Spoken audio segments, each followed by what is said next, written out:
Hydrogen की मथक्ता लेबा एलिमेंट मखैसे करी वांगनी रिएक्टिविटी वांगनी रिड्यूसिंग नेचर वांगनेबा अरेको अदुसु करी मोंग चकिदोइनो नन सुम कारिबा मखै रिड्यूसिंग नेचर सुम सुम हेंगत किदोइनेबा अदुगा रिएक्टिविटी जु सुम हेंगत किदोइनेबा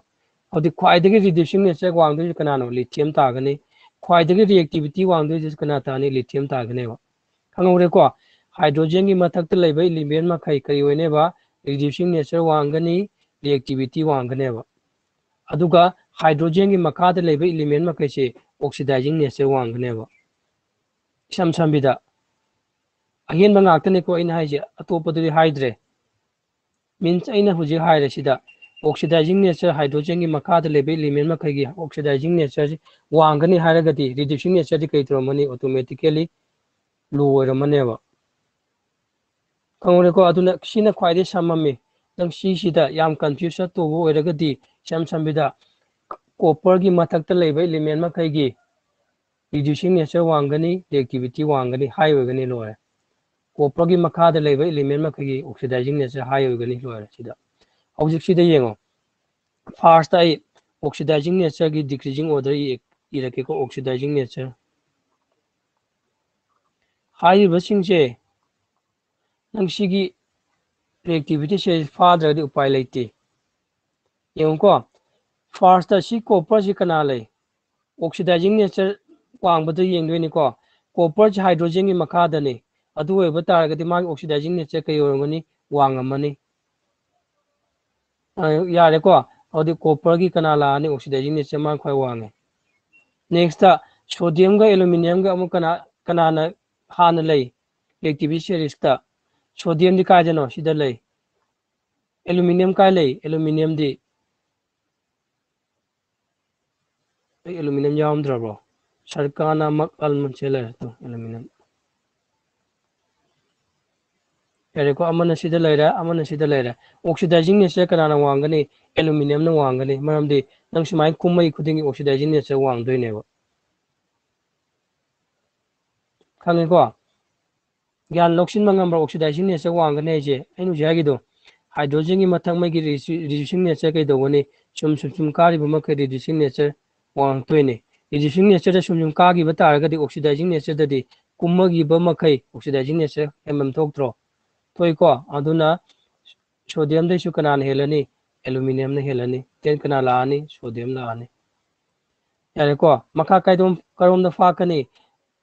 नंसी अरेंजमेंट दि चुमेबको अचौबदुदा फाक ताब चौबदु कनादे अरेंज तौदोन ऑक्सीडाइजिंग नेचर कना को हेले कॉपर देन कना एल्यूमिनियम देन कना सोडियम नेक्स्ट रिड्यूसिंग नेचर हंगो रिड्यूसिंग नेचर आइबने को रिड्यूसिंग नेचर आइगदी हाइड्रोजन की मथक्ते लेबे एलिमेंट मखै रिड्यूसिंग नेचर वांगने हमने ख्वाइगी टॉप त लेबे एलिमेंट ना ख्वाइदे रिड्यूसिंग नेचर वांगदारे ख्वाइदे टॉप त कनादा ले मोयम सिदा सोडियम न ले सोडियम देन कना लाई मतंग एल्यूमिनियम देन कना कॉपर कमाई मखा फानी सुमाइना चिकैनो ची रिड्यूसिंग नेचर आई मुझे करी है कि रिड्यूसिंग नेचर का रिएक्टिविटी का करी वो है डायरेक्टली प्रोपोर्शनल मींस रिएक्टिविटी सु डिक्रीजिंग ऑर्डर द अरेंज तौरगदी नंग कना फॉर्मूला आने सिगा सब मानना लाने हो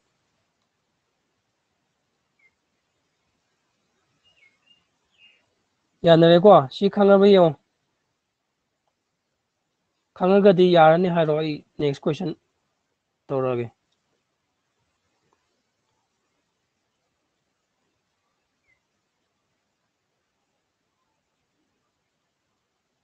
यानरबा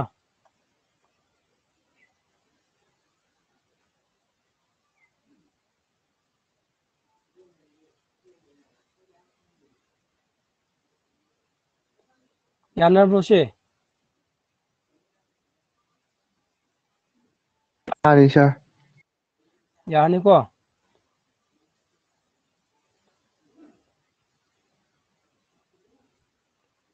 नेक्स्ट येंगो नेक्स्ट की अइना कना पी आयरन गा सिगिदी नसाना ट्राई तौजरो को सिदी समाना बने हुजिके दुमाइना अइना थीगिबा दुमाइन तौरो नेक्स्ट नोय आ मने सुले लानगन बको क्वेश्चन दु पिरगे ई ए नॉट ऑफ सिगी वैल्यू क्या पी 0.34 बोल पीरे अमना क्या P E B O X P बने सीने क्या पी 0.44 बोल पी है वो सीधा इन हंगे तो कनानो स्ट्रोंगर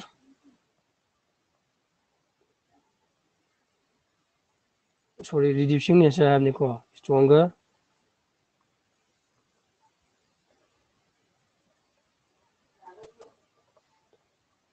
reducing nature हंग बको सी क्वेश्चन जी याम लाइ बने को नोइना कितन खन वात अगेनि स्टेप अमा खतन कांद्रम वा दो इदिंग ngam अना नान करे आगे इदक मतमदा reduction potential either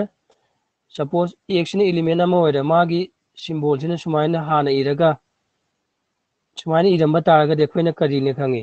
reduction potential ने खंगे अदु नत्रगना सुमाइना x कोमा कोलगा सुमाइ इरमगा दिकरी ने खंगे reduction potential ने खंगे अदु नतबिदा सुमाइना सुई इरमदबा तारगदी particular element दुगी reduction potential ने पीरिदु यारे को अदुबु नंगोंदा सिदा पीरिसि कई हाइनो E of B OX means करी हाइनो माउंड पीरिबा वैल्यू से oxidation potential की वैल्यू नेबा अइना ना अमुसु करी हाइगी अंक होतपा मतमदा दे नंग सिजिनदोइ वैल्यू दु कनाने हाइ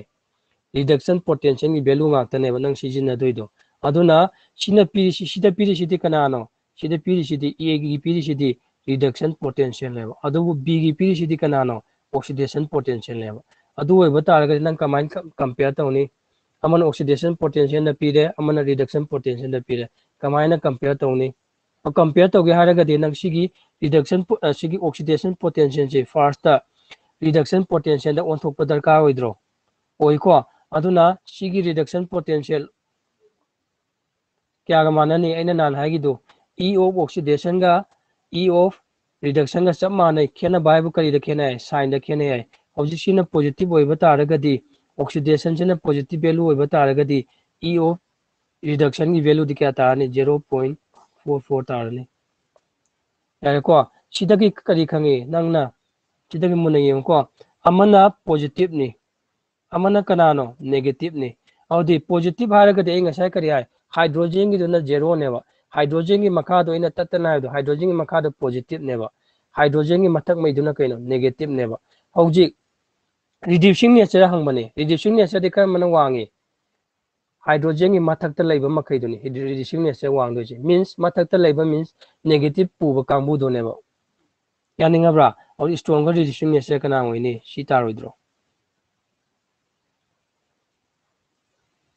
अइना हुजी एक्सप्लेन तौगिबदो हाइरो ज्ञान ताद्रगसु हाइरो रिपीट तौरक्तोइने रिपीट तो हनिंगसु हाइरोबा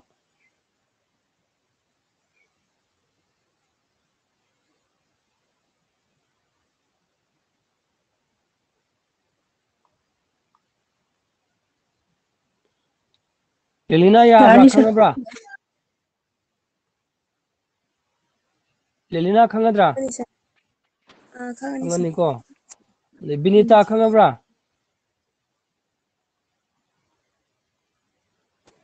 बिनीता खंगद्रो खागनी सर नंद्रानी दी सर खागनी रोशिबिना दी खागनी सर वेलेंटिना खागनी सर हेलेना दी खागनी नैन्सी सर दैना खागनी सर यानरेको तेमा कदी प्रसाद नंगसु खानदोरा नैसु लानगी उमते खंगनिको बेनस की अमा येंगद्रे यारते मेदी यानिको अदुना फर्स्ट न ऑक्सीडेशन पोटेंशियल पीरम बतारगसु रिडक्शन पोटेंशियल हाना ओलोबा ऑनथोबको अदुना तदि कमाइना कंपेयर तरुने यानरेको सिगी क्वेश्चन जिमा नेक्स्ट स्टोरेज की मताना हंगमनिको आइना पीदो Ag plus zinc sulfate sina displacement reaction gi ko aduga mana form to jikanano Ag2 SO4 neba plus zinc aduga sigi reaction je oithok tarba hangba oithok tarba hai do kamain khangni hai karigumba more reactive element na more reactive habni ko more reactive element na less reactive element je replace taramba taragadi kari oini hai reaction to possible oigani hai bani ane ko hojik sida na ona pi reaction sigi mawong si karino sigi silver sina kana replace toino sigi zinc si replace tori neba ane ko adu replace tobo yaba yadabra haidri nang reactivity series te yingdare zinc ka silver ga kanana reactivity wangi zinc te wange ba maramdi zinc siti copper gi matak te lai bane ba inga sai do copper da lai matak te lai ba makai copper gi matak te lai ba makai reactivity wange do aduna nang na sina kanano more reactive ne ba sina kanano sina less reactive ne ba adu e ba taraga di tawri ba mong si kaino less reactive na more reactive replace to bane ba adu rule gi matungina di more reactive na less reactive replace to bo taraga di reaction thokane bane hauji sigi case ta di less na oina more reactive replace to bo taraga di sidi kai orani no orane yanare ko aduga next question da karipi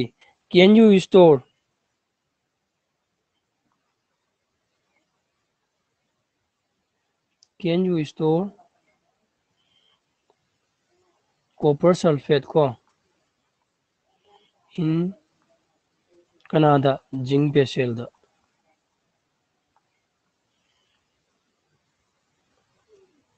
chini ko sida theory na kari hai ena ngara hai do kari gumba vessel gi reduction potential che nemam bataraba Canada ke solution du dagi adu oi bataraga storage possible oi de hebani hojik nangon da yengo zinc ni yare ko amana kanano copper ni hojik sida yengo ko zinc ki reduction potential copper ki reduction potential compare to value khangdraga sunang kari de khangi zinc sina amathak ta leibani aduga copper sina makha da lakpane reactivity series ki adubu nang reactivity series to di kari da arrange awrai increasing order da arrange awrapane adu oi bataragadi nang zinc siga copper siga reduction potential compare to matamda kanana helangani copper sina helangane ba zinc sina kari orangani less oire odi yengo vessel sina less oire adu oi bataragadi store to yagadra sisu no oirane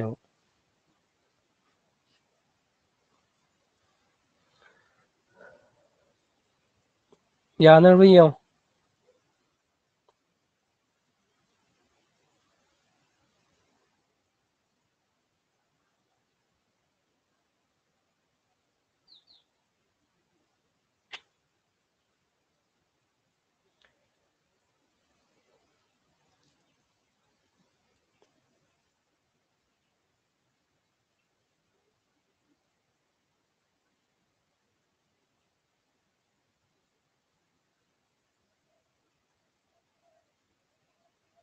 Yani sir. yani ko next question number 5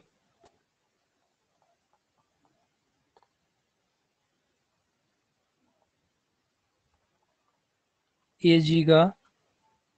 Ag plus then copper 2 plus then copper अरे को question da kari hangino is this reaction possible hamne is this reaction possible hai given the kari pino given the E naught of copper je nang na sida khangi je kaina sida pi je base reduction potential gi value ne copper gi 3-4 volt aduga E naught of Ag sina kya pino E naught of Ag sina 0.80 Koyna reaction अमा possible ओइबा ओइदबा करी न खंगे कमाई खंगे करीगुंबा if E note cell की value से करी तारबा positive ꯇꯥꯔꯒꯗꯤ ꯀꯔꯤ ꯍꯥꯏ ꯑꯩꯈꯣꯏꯅ reaction ꯗꯣ possible ꯑꯣꯏ ꯅꯠꯇ꯭ꯔꯒ feasible ꯑꯣꯏ ꯁꯨꯃꯥꯏꯅ ꯍꯥꯏꯅꯦꯕ ꯑꯗꯨꯅ ꯅꯪ ꯍꯧꯖꯤꯛ ꯐꯥꯔꯁꯇ E naught की वैल्यू कैलकुलेट करो E naught शेल की वैल्यू से कही है इन ngarang E naught of cathode minus E naught of anode का माना नहीं है अरे कैथोड हारगदी रिडक्शन थोपदो मेटल दो को एनोड हारगदी कना ऑक्सीडेशन थोप मेटल अदुना आइना नान करेगी सी कनानो सेल की रिप्रेजेंटेशन है सेल की रिप्रेजेंटेशन सिदा आइना नान तत्तना हाइबदो सिगी मयाई सिना कना रिप्रेजेंट होने है बी ब्रिज सोम साइड सिना कना ए ने है सोम साइड सिना कना सी A4 एनोड C4 कना कैथोड अरे कैथोड त थोक तो सी कनानो कैथोड ओइदो सी कनानो कॉपर ने और कॉपर की वैल्यू क्या नो 0.34 यारे को माइनस की वैल्यू ले रहे ई नो एनोड तक कना सिल्वर ने ओइदो सी सिल्वर की वैल्यू क्या नो 0.80 क्या तारनी नंग होलो ड्रेस यारनी को मरमदी नंगोंदा हंगिसी नंग ई नोट की वैल्यू क्या ताय हंग बनती क्या ताबरा ई नोट ची वैल्यू ची क्या ताय हंग बनती नंग नसीदा दरकार होसी कनानो पॉजिटिव फंगद्रा नेगेटिव फंगद्रा हाइदुनी अब नसी करी दरकार होय होलो ड्रेसु इक्वल टू नेगेटिव हा तारसु यारेबा हौजी ई नोट सेल की वैल्यू ची नेगेटिव तारमिना नेगेटिव ताबा हाइदि खंगिको सिगा अनि जी कंपेयर तौ मतम सीना चावरेबा नेगेटिव तारमिना कई तवनी रिएक्शन जी नॉट पॉसिबल होइने अब लेलिना याबी यो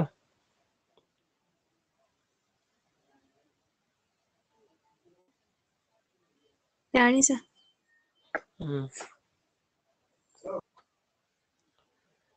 यानरे को सो नेक्स्ट लाओ दे Faraday's laws of electrolysis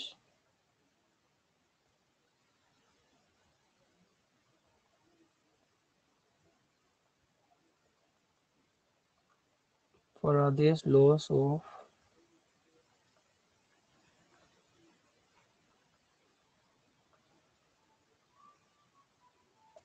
electrolysis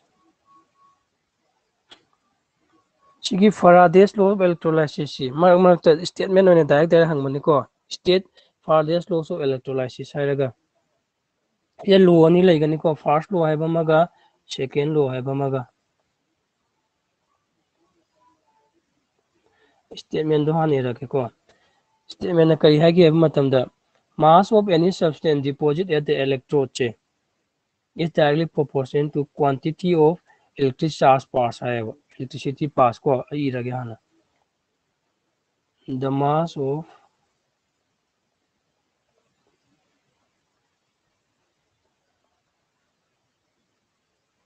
substance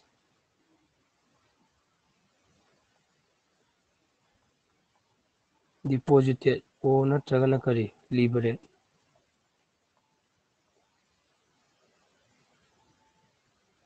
at any electrode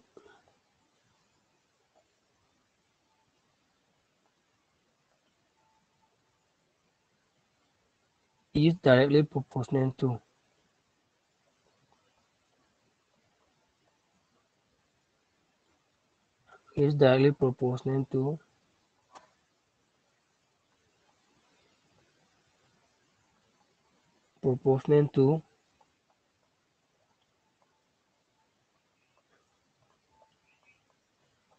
the quantity of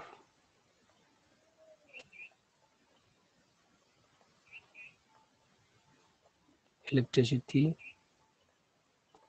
pass को means electrode deposit तौरिबा mass नत्रगन electrode की liberate तौरिबा mass तो कनागा directly proportional होइने है electricity pass तौरिबदो अदुगा directly proportional होइने है means सिन हाइसि कैनो mass तो m इबगी महत्ता w नि रखे को लाइक w इन थेनगने w से directly proportional to quantity of electricity pass है means charge pass का q है को q सिदी charge सिदी कई माने फिजिक्स तसु it को I means kana current into time ji kaina charge sidagi nang proportionality sign equal to 1 gi haraga di kaina into tawgani constant amna into torokani ko constant du waina z lawrage aduga Q ꯁꯤ ꯀꯩꯅꯣ Q ꯁꯤ ꯆꯥꯔꯖꯅꯤꯀꯣ Q ꯁꯤ charge ꯀꯩ charge ꯀꯌꯥ ꯃꯥꯟꯅꯩ I into T where I ꯁꯤꯅ ꯀꯩ ꯑꯣꯏꯗꯣꯏꯕ I ꯁꯤꯅ current in unit ꯁꯤꯗ ꯌꯦꯡꯉꯨꯀꯣ current in ampere T ꯁꯤꯅ ꯀꯩꯅꯣ time in ꯀꯩꯗ ꯁꯦꯀꯦꯟꯗ ꯌꯥꯔꯦꯀꯣ ꯑꯗꯨꯅ Q ꯒꯤ ꯃꯍꯨꯠꯇ ꯅꯪ I into T 이ꯕ ꯌꯥꯕ꯭ꯔꯥ ꯌꯥꯏꯀꯣ ꯑꯗꯨꯅ W equal to ZIT 시다 Z 치고 ꯑꯩꯈꯣꯏꯅ ꯀꯔꯤ ꯍꯥꯏꯅ ꯀꯧꯒꯅꯤ ꯍꯥꯏꯕ ꯃꯇꯝꯗ electrochemical equivalent 하는 거네요. electrochemical equivalent 하는 거네요.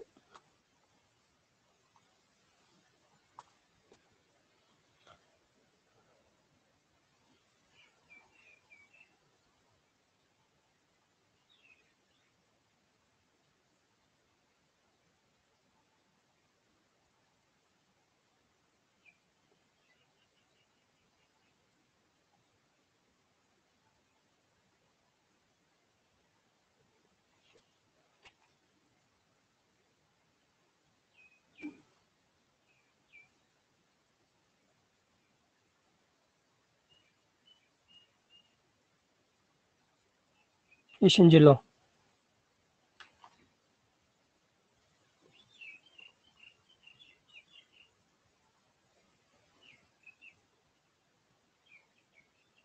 ꯂꯣꯏꯔꯀꯥꯟꯗ ꯂꯣꯏꯔꯦ ꯍꯥꯏꯔꯣꯀꯣ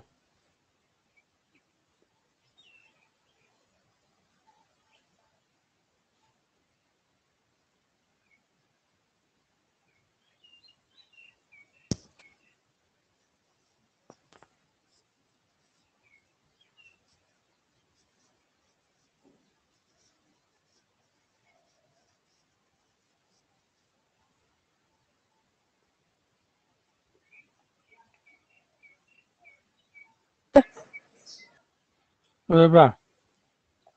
ꯂꯣꯏꯅꯔꯦꯀꯣ ꯍꯧꯖꯤꯛ ꯅꯪ ꯁꯤꯗ 시기 Z치 그리고 어떤다 define Z 할 한것이 오네 define electrochemical equivalent 하다가 hꯧ직시 define tꯧ도이네 define tꯧ 어떤 ꯌꯥꯝ 라이브니까 문ꯅ ꯌꯦꯡꯉꯣ suppose I 제 current 는 1 ampere 네 ලꯧꯔꯦ 그리고 ꯑꯗꯨꯒ time 지나 1 second 네 ලꯧꯔꯦ ꯈꯪꯉꯣꯏꯀꯣ ꯑꯩꯅ ꯍꯧꯖꯤꯛ ꯂꯧꯈꯤꯕꯗꯣ current 지나 1 ampere 네 time 지나 1 second 네 hꯧ직 시기 value 시다 신질러 ꯑꯗꯨ ꯑꯣꯏꯕ ꯇꯥꯔꯒꯗꯤ ꯅꯪ ꯀꯩ ꯇꯥꯔꯦ W equal to Z 네 ꯀꯣ ꯅꯪ ꯍꯧꯖꯤꯛ ꯗꯤꯐꯥꯏꯟ ꯇꯧꯗꯣꯏꯁꯤ ꯀꯅꯥꯅꯣ ꯖꯦꯠꯁꯤꯅꯦꯕ ꯖꯦꯠꯁꯤ ꯄꯥꯏꯔꯣ ꯖꯦꯠꯁꯤ ꯂꯧꯈꯠꯂꯣꯕ ꯅꯪꯅ ꯖꯦꯠꯁꯤ ꯊꯝꯃꯣ ꯖꯦꯠꯁꯤ ꯅꯟꯁꯤꯜꯂ ꯊꯝꯃꯣ ꯑꯗꯨ ꯖꯦꯠꯁꯤ ꯍꯧꯖꯤꯛ ꯅꯟꯁꯤꯜꯂ ꯊꯝꯈꯤꯕ ꯃꯇꯝꯗ ꯀꯅꯥ ꯂꯩꯍꯧꯔꯦ W ꯑꯗꯨ ꯖꯦꯠꯁꯤ ꯀꯅꯥ ꯑꯣꯏꯍꯧꯔꯦ W ꯃꯤꯟꯁ ꯀꯅꯥꯅꯣ ꯃꯥꯁꯅꯦꯕ ꯒ꯭ꯌꯥꯟ ꯇꯥꯏꯀꯣ ꯑꯗꯨꯅ ꯁꯤꯒꯤ ꯖꯦꯠꯁꯤ ꯗꯤꯐꯥꯏꯟ ꯇꯧꯒꯦ ꯍꯥꯏꯔꯒꯗꯤ it is the amount of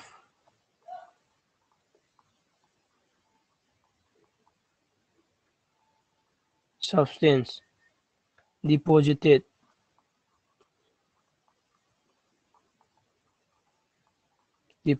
ko when 1 ampere sina 1 ꯑꯣꯏꯔꯀꯥꯟꯗ ꯅꯠꯇ꯭ꯔꯣ ꯇꯥꯏꯝꯁꯨ 1 ꯑꯣꯏꯔꯀꯥꯟꯗ ꯀꯔꯦꯟꯁꯨ 1 ꯑꯣꯏꯔꯀꯥꯟꯗ W ꯒ Z ꯀ ꯃꯥꯟꯅꯩꯅꯦꯕ ꯑꯗꯨꯅ W means ꯀꯅꯥꯅꯣ mass means amount of substance deposited when 1 ampere of current is passed for 1 second sina Z की definition होइदेव इशलो से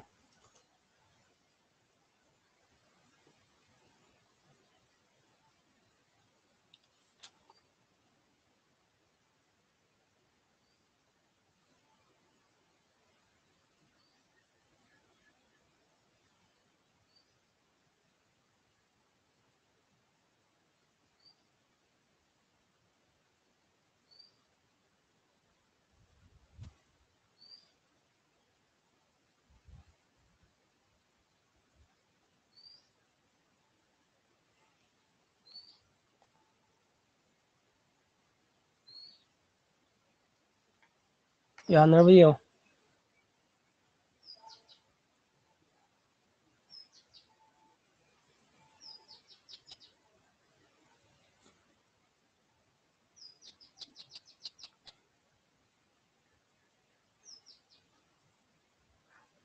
ꯌꯥꯅꯔꯕ꯭ꯔꯥ Yare sir. ꯌꯥꯔꯦꯀꯣ ꯍꯧꯖꯤꯛ ꯁꯤꯒꯤ ꯖꯦꯠꯀꯤ ꯚꯦꯂꯨꯁꯦ ꯀꯃꯥꯏꯅ ꯄꯨꯊꯣꯛꯀꯅꯤ ꯌꯦꯡꯗꯣꯏꯅꯦ ꯖꯦꯠꯀꯤ ꯚꯦꯂꯨꯁꯤ ꯀꯅꯥꯒ ꯃꯥꯟꯅꯒꯅꯤ ꯍꯥꯏꯗ ꯌꯥꯔꯦꯀꯣ ꯑꯗꯨꯅ ꯖꯦꯠꯀꯤ ꯚꯦꯂꯨꯁꯤ ꯀꯅꯥꯒ ꯃꯥꯟꯅꯒꯅꯤ ꯌꯦꯡꯕ ꯃꯇꯝꯗ ꯁꯤꯗ ꯌꯦꯡꯉꯨ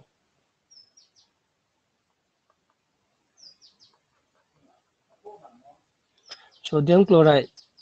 एग्जांपल निको मोल्टन लौरे और कैथोड कना तवे कैथोड सोडियम प्लस ना इलेक्ट्रॉन अमा गेन तौरगा सोडियम फॉर्म तवे यारेको सिदी येंगो सिदा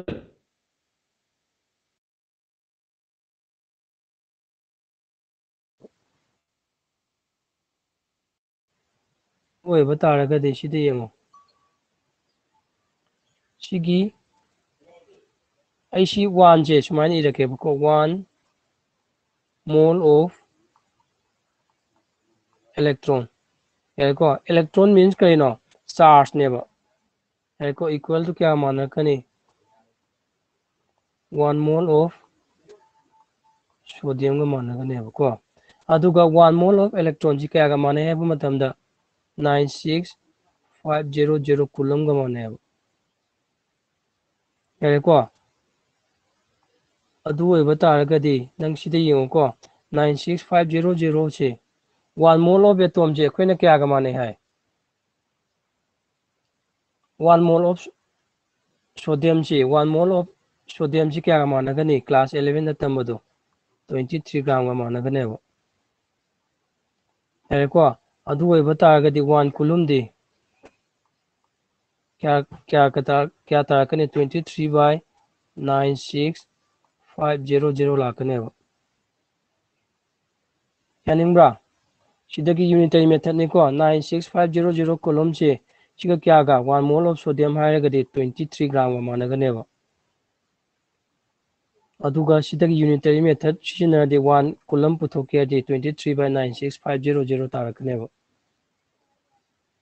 यारेको हौजिक सि अखोइना अमु करी खंगे हबु मतमदा नंग ngसागी इलेक्ट्रोकेमिकल इक्विवेलेंट जेट हाइबा पोचे अते कनासु नतेबा सिगी 1 कूलम की चार्ज नेबा यारेको हौजिक पुथोइसि कनागेनो सोडियम की अदु ओइबा तारगदि जेट इक्वल टू ngसागी 1 कूलम मीन्स 23 by क्या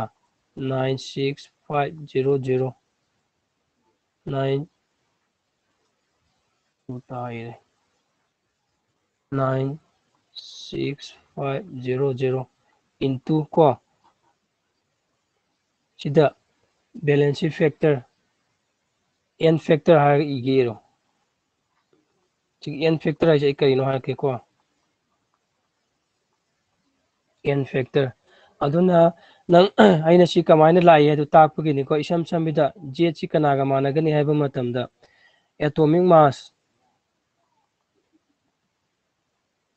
नत्रगना मोलिकुलर मास चिकनानो सोडियम की एटॉमिक मास नत्रो divided by 96500 into n factor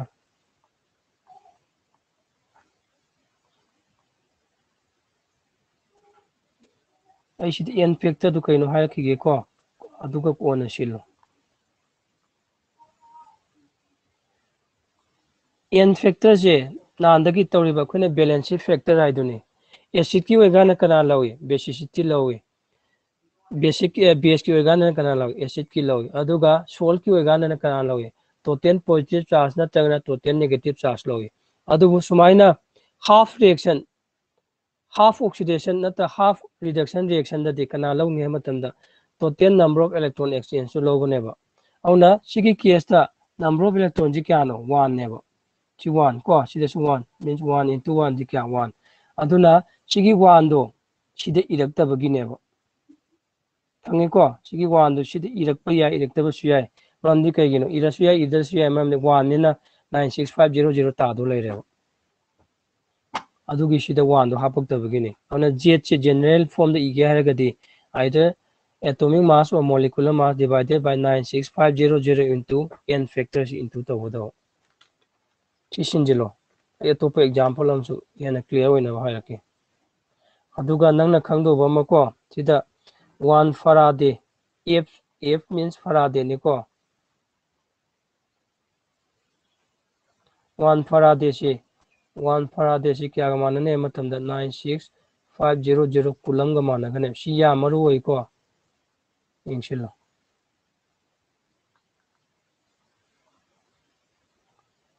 ꯁꯤ ꯌꯦꯡꯉꯣ ꯏꯁꯤꯜꯂꯣ ꯑꯗꯨꯒ ꯍꯧꯖꯤꯛ ꯁꯤꯒꯤ Z ꯀꯤ ꯚꯦꯂꯨꯁꯤ ꯁꯤꯗꯗꯤ ꯀꯟꯐ꯭ꯌꯨꯁ ꯆꯠꯄꯁꯨ ꯌꯥꯔꯤ ꯑꯦꯛꯖꯥꯝꯄꯜ ꯑꯃꯒ ꯄꯤꯔꯛꯀꯦ ꯍꯦꯟꯅ ꯀ꯭ꯂꯤꯌꯥꯔ ꯑꯣꯏꯅꯕ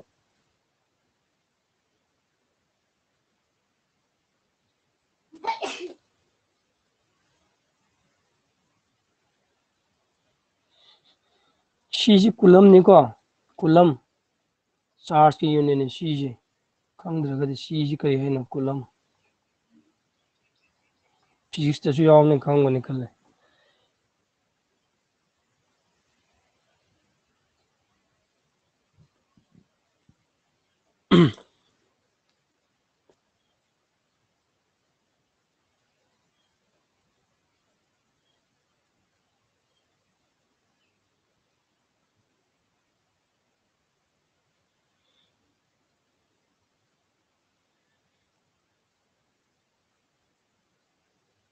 लोरेगदि लोरे हायरको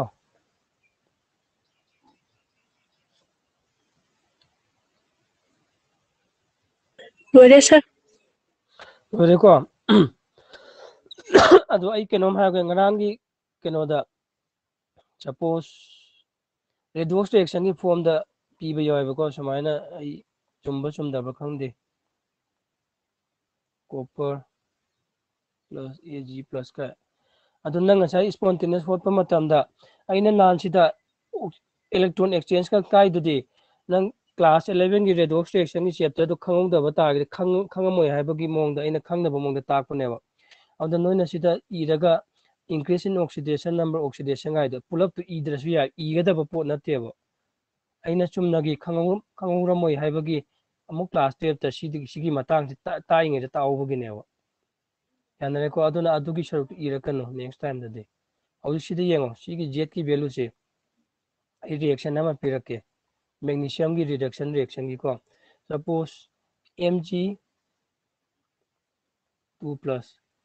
ko siga sina 2 electron gain toraga kana form tore Mg form tore nangonda sida Z for Mg की पुथो हाई रहो यारे को अदुइदि कमाय पुथोकनी यो ai ngasai to gi badu kya sina kya oi bu matam da sina 2 oi bu matam sina kya oi 1 oi bu ko adu sina yo 2 mole of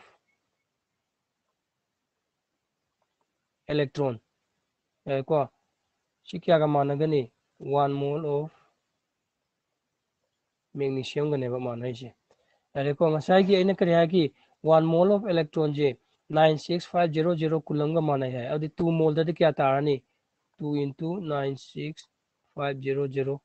coulomb gives kya manarani 1 mole of magnesium ga manarani yare ko aduga ai ngasai kare ha ki sigi 1 mole of magnesium je kya ga managani ma atomic mass to ga managani means 2 into 96500 coulomb kya ga managani 24 gram ga manakaneba sidagi 1 coulomb de 24 divided by kya lani 96500 into n factor sorry sida 2 han irige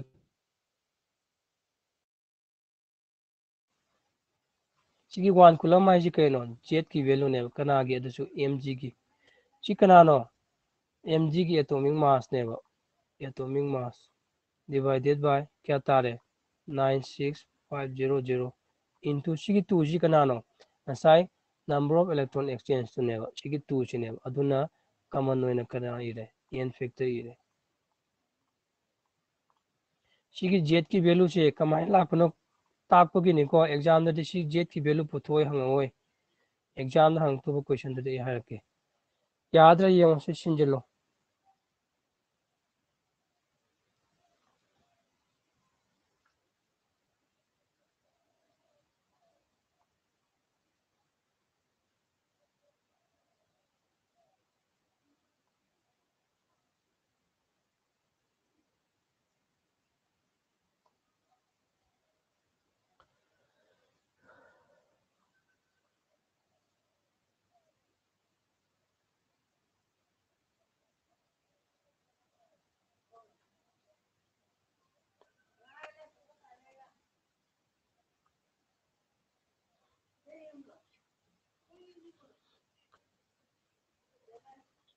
लोरेगा दे लोरे है को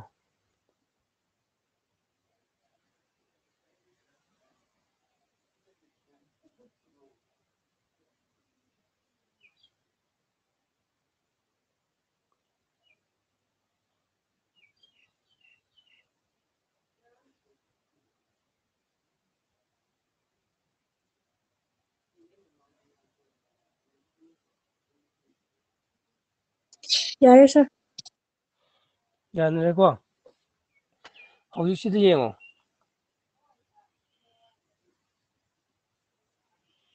नसाई फारादे fast लो दगे कोइना करी खंगे W equal to कई गा मानगे Z IT गा मानगे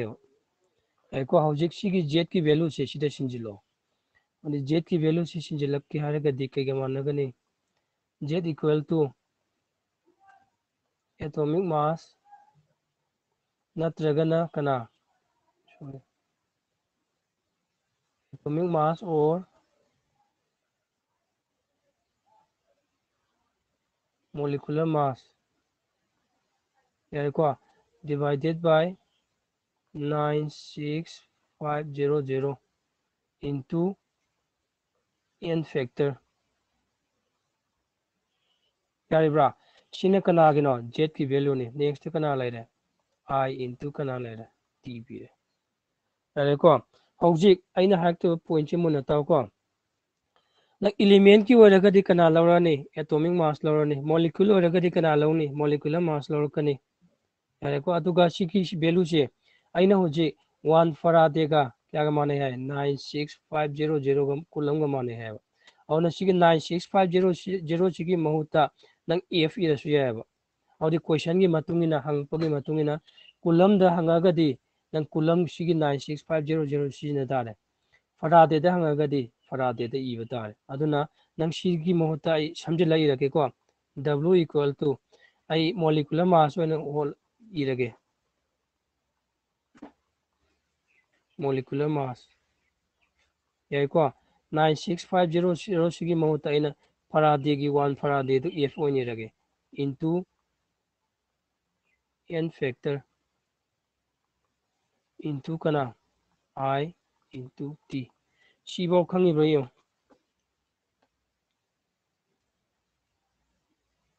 खंगी को हौजिक सिदा मुग येंगो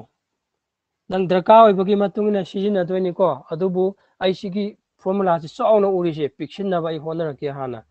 पिक्सिलगसु नंगना दरकार होइबगी मतुंगिना सांगदोलक्तोइने हौजिक सिदा येंगो को w by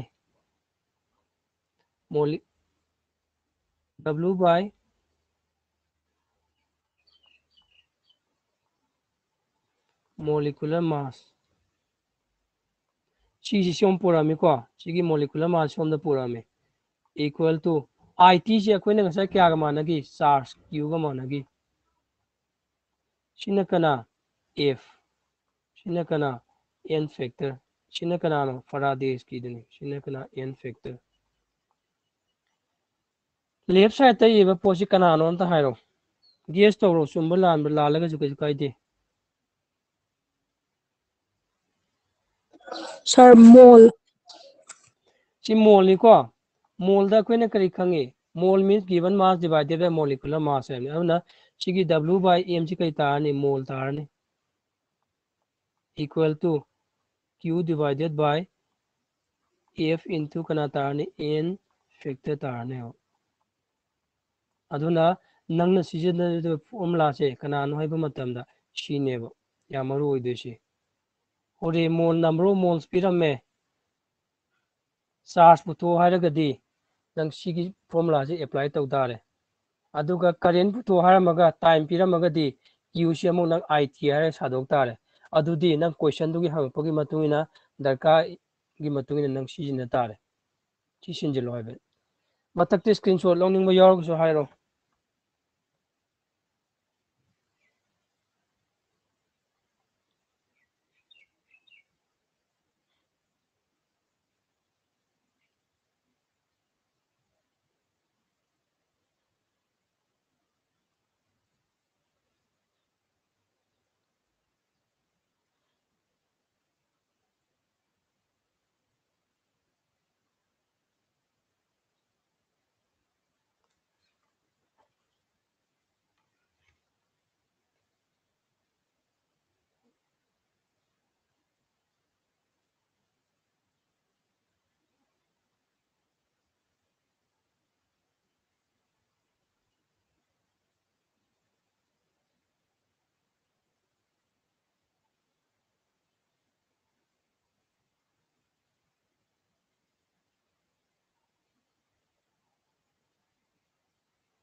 ꯌꯥꯗꯕ꯭ꯔꯥ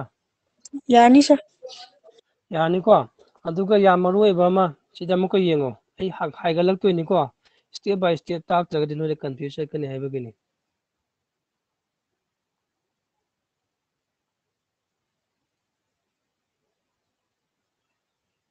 ꯁꯤꯗ ꯌꯦꯡꯉꯣ ꯑꯩꯅ ꯉꯁꯥꯏ ꯀꯔꯤ ꯏꯒꯤ ꯁꯤꯒꯤ ꯐꯣꯔꯃꯨꯂꯥꯁꯦ ꯑꯩ ꯁꯣꯝꯗ ꯈꯤꯇꯪ ꯏꯔꯛꯀꯦꯀꯣ ꯒ꯭ꯌꯥꯟ ꯇꯥꯕ ꯌꯦꯡꯉꯣ ꯑꯩꯅ ꯅꯍꯥꯟꯗꯒꯤ ꯅꯣꯏꯗ ꯏꯀ꯭ꯋꯤꯕꯤꯂꯦꯟ ꯃꯥꯁ ꯍꯣꯠꯄꯒꯤ ꯌꯦꯡꯉ ꯂꯥꯛꯑꯣ ꯍꯥꯏꯗꯣ ꯑꯇꯩ ꯀꯩꯁꯨ ꯅꯠꯇꯦ ꯁꯝꯇꯥꯏꯝꯁ ꯕꯨꯛ ꯈꯔꯗ ꯖꯦꯠꯀꯤ ꯚꯦꯂꯨꯁꯦ ꯀꯩꯒ ꯃꯥꯟꯅꯔꯝꯒꯅꯤ ꯀꯃꯥꯏꯅ ꯄꯤꯔꯝꯒꯅꯤ ꯍꯥꯏꯕ ꯃꯇꯝꯗ equivalent weight ꯅꯠꯇ꯭ꯔꯒꯅ equivalent mass divided by 96500 ꯍꯥꯏ ꯄꯤꯔꯝꯒꯅꯦꯕ ꯃꯨꯟꯅ ꯌꯦꯡꯉꯨꯀꯣ ꯁꯤ ꯀꯃꯥꯏꯅ ꯂꯥꯛꯏꯅꯣ ꯍꯥꯏꯕꯗꯨꯅꯦ ꯑꯩꯅ ꯍꯧꯖꯤꯛ ꯇꯥꯔꯛꯇꯣꯏꯁꯦ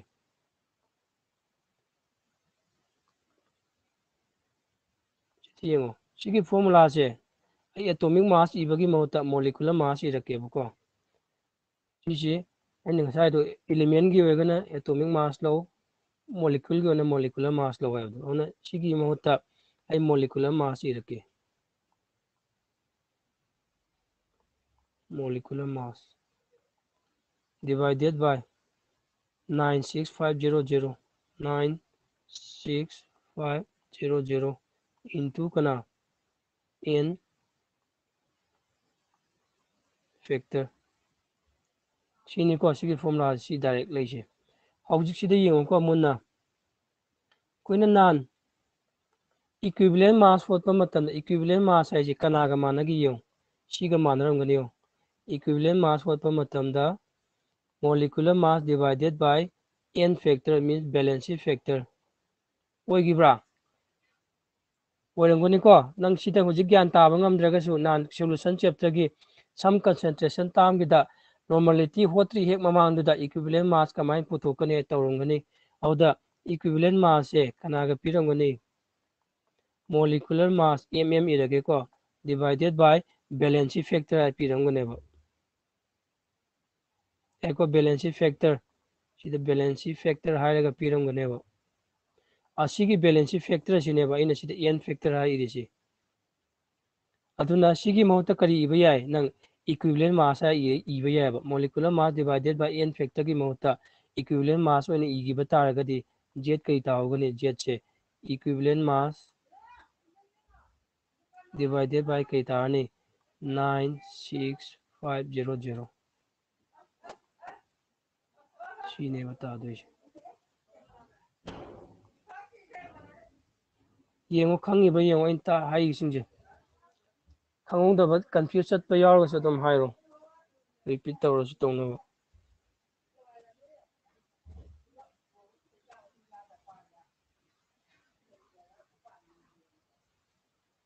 कावनुको एसिड की ओरगदि कना लवी बेसिसिटी n factor दु कना लवी बेसिसिटी लवेबा अदुगा base की ओरगना कना लवी acidity aduga sol ki oragana kana either total number of positive charge to natragana total number of negative charge neba aduga hojik inauna half reduction reaction natra half oxidation reaction means half reaction gi oina di kana lawi number of electron exchange to neba lawri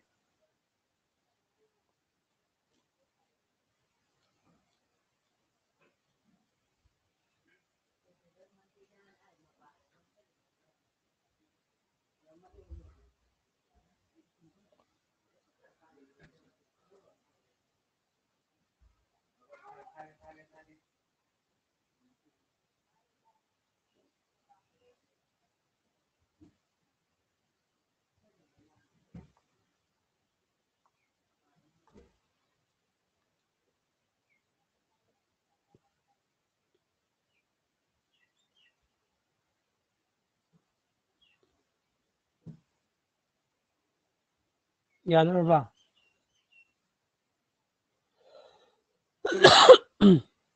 step by step khangu ko ta krising do khang da ba ta ga so video recording to video recording zum yengo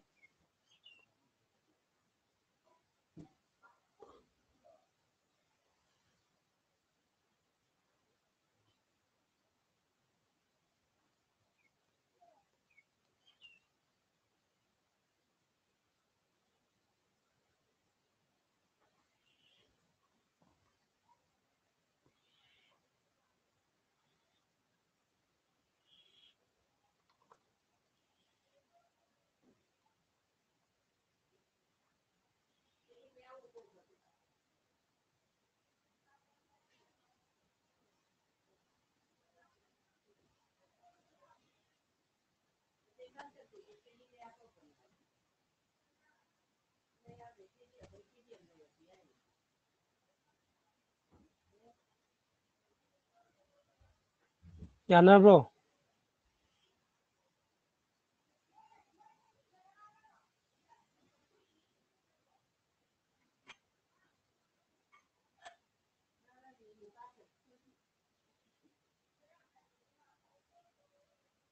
Yani sir. yani ko hojik sida yengo numerical solve to ni ko numerical solve matamda nang sometimes n gi factor ji puthok pa hitaba yaw kaneba adu mata adu gi problem du face tawdonaba ai harake sida hojik nangonda reaction ji half reaction oina piramba half reaction oina piramba matamda di n gi factor do number of electron do exchange ne khanga suppose gi example 2 ne direct pirameba di matamda di nang n gi factor je yam laina khanganeba adubu adu pida bida sumaina palambasi yaayeba ko mg2 plus tagi mg da change tawi haiba ma yani ko adugi case tadi kamaina n factor do kamaina calculate tawone ri yengo sida question da ha meba ko calcium dagi calcium 2 plus ta change taweba yani ko adu oiba taragadi nang n factor ji kya ga managani haiba matamda magi oxidation state to hotpiyoba sigi oxidation state kya hoini oxidation number natra oxidation state sidi charge amta ude mathanda su element form da laibne odi kya hoini zero hoini sidi charge form da lai odi magi oxidation state kya hoini 2 hoigani ai ko changes kya lai zero dagi 2 2 lai ko na n factor to kya hoini sigi case 2 hoine ba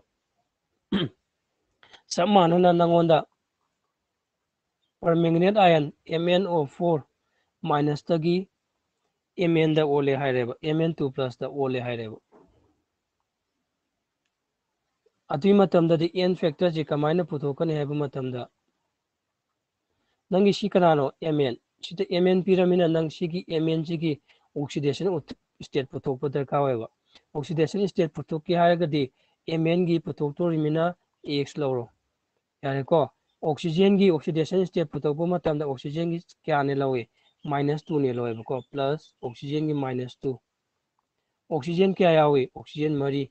into 4 equal to kya ga managani sigi -1 che sigi whole charge sigi neba sigi -1 che oxygen khaktagi natteba sigi whole molecule se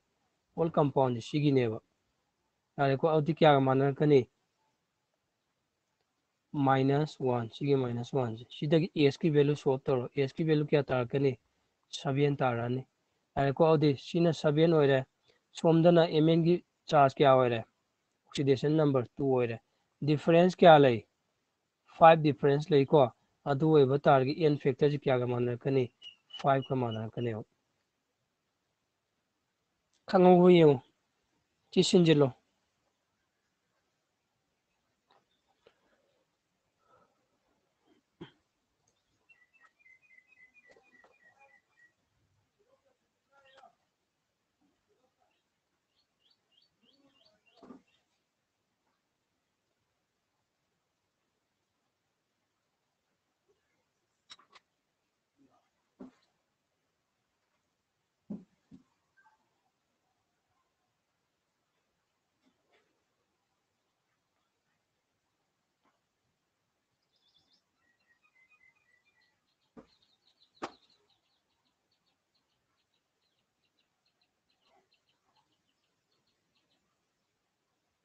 यानबा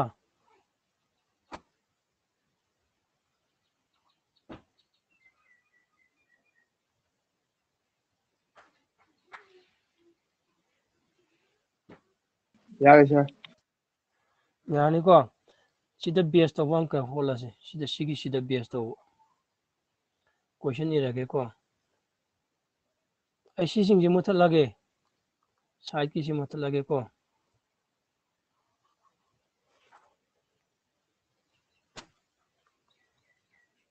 how much charge सी question जे सिम question जे one mark याम हंगन बनी को CBS इशू how much charge is required for the reduction of 1 mole of Al3 plus 2 Al इधर लाइव नहीं को याम लूना खलुनो नंगोंदा पुथो है कहीं चार्ज नहीं मीन्स सिगी वैल्यू सी नोंदा पुथो है सिगी वैल्यू सी यारे को अवना सिगी मोल की वैल्यू क्या पिरमे माना सीधा 1 पिरमे सीधा 1 पिरमे मोल की वैल्यू सी 1 है पिरमे अदुगा n फैक्टर ने नंग होजे पिरमदे अवदि n फैक्टर पुथोनबा हिंस अमा पिरमे कमाइना पी माना हाइजे रिडक्शन हाइबने को Al3 प्लस तगी कनादा चेंज तो है नो Al दा और n फैक्टर क्या होइगने सिगी हाइरो n फैक्टर क्या होइगने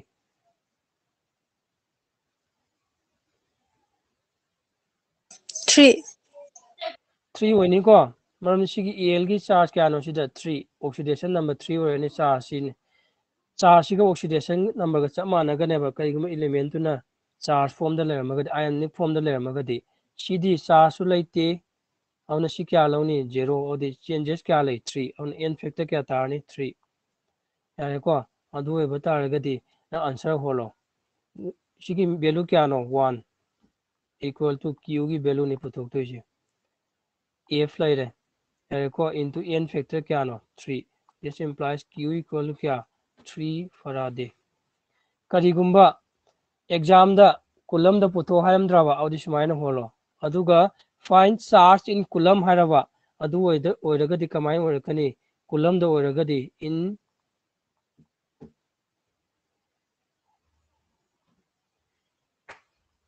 इन कुलम दा ओइरगदि क्या गा मानने 3 into 1 फराडे क्या माने 96500 अदि क्या तारे 0 0 15 को 19 सिगा मानता है हाइगद्रा यो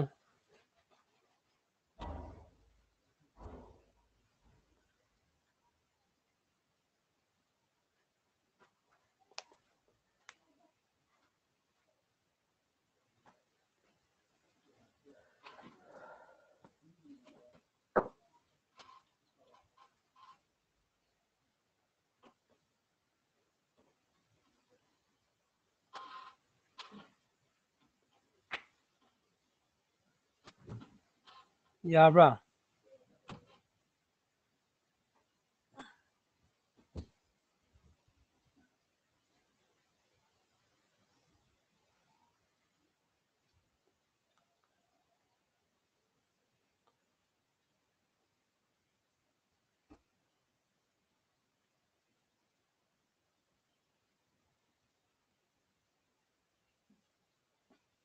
Sir yani.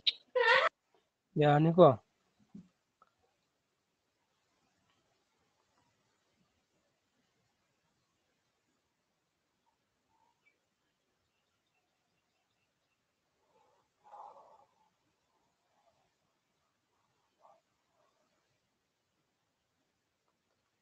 how much charge is required for the reduction of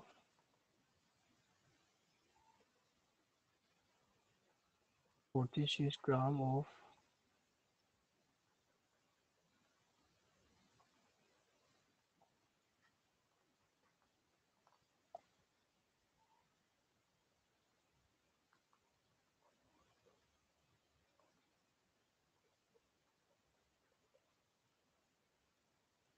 coulomb C charge in coulomb ꯍꯥꯏꯒꯦ ꯇꯧꯅꯤꯀꯣ in spelling कमाइन ꯑꯣꯏ coulomb ꯁꯤꯁꯨ spelling confuse ꯆꯠꯈ꯭ꯔꯦꯅꯦ COLE ꯁꯤꯕꯨ ꯆꯨꯝꯕ꯭ꯔꯣ ꯁꯤꯕꯣ coulomb ꯌꯦꯡꯉꯨꯀꯣ ꯑꯩ spellingꯁꯤ sure ꯑꯣꯏꯗꯦ ꯍꯣꯔꯦ ꯁꯤ homework ꯑꯣꯏꯅ ꯇꯧꯔꯣ question UO yung sir. ꯍꯣꯏ ꯑꯗꯨ ꯌꯦꯡꯉꯣ ꯁꯦꯝꯗꯣ ꯑꯆꯨꯝꯕꯗꯣ ꯑꯗꯨꯝ ꯏꯔꯣ how much charge in coulomb is required ꯍꯥꯏꯒꯗꯕꯅꯤꯀꯣ is required for the reduction of 46 gram of sodium plus 2 sodium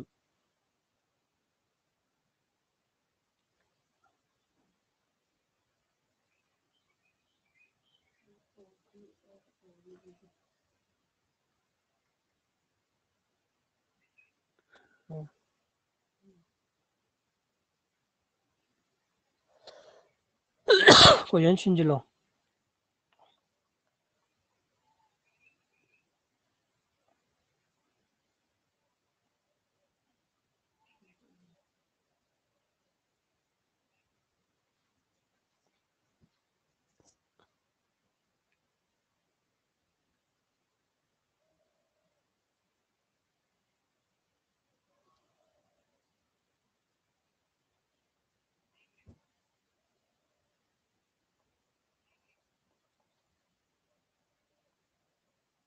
ꯁꯤ ꯑꯣꯏꯔꯝꯗꯧ ꯃꯥꯜꯂꯦ ꯁꯤ ꯑꯣꯏꯔꯝꯒꯅꯤ ꯌꯦꯡꯉꯣ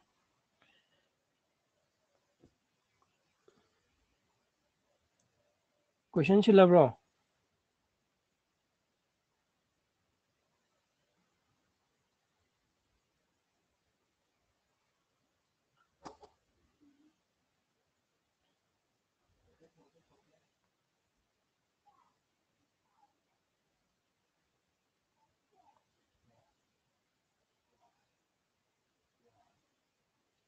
Lord, sir. ꯂꯣꯏꯔꯦꯀꯣ ꯈꯔꯗꯤ ꯁꯤꯐꯥꯎ ꯇꯧꯔꯁꯦ ꯃꯩꯁꯨ ꯃꯨꯠꯈ꯭ꯔꯦ ꯂꯦꯞꯇꯣꯞꯁꯨ ꯕꯦꯇ꯭ꯔꯤ ꯂꯣꯏꯁꯤꯜꯂꯛꯇꯣꯔꯦ ꯑꯩ ꯍꯣꯔꯦꯟ homework ꯈꯔ ꯑꯃ ꯊꯥꯔꯒꯦ ꯂꯣꯏꯁꯤꯜꯂꯁꯦ ꯑꯗꯨꯗꯤ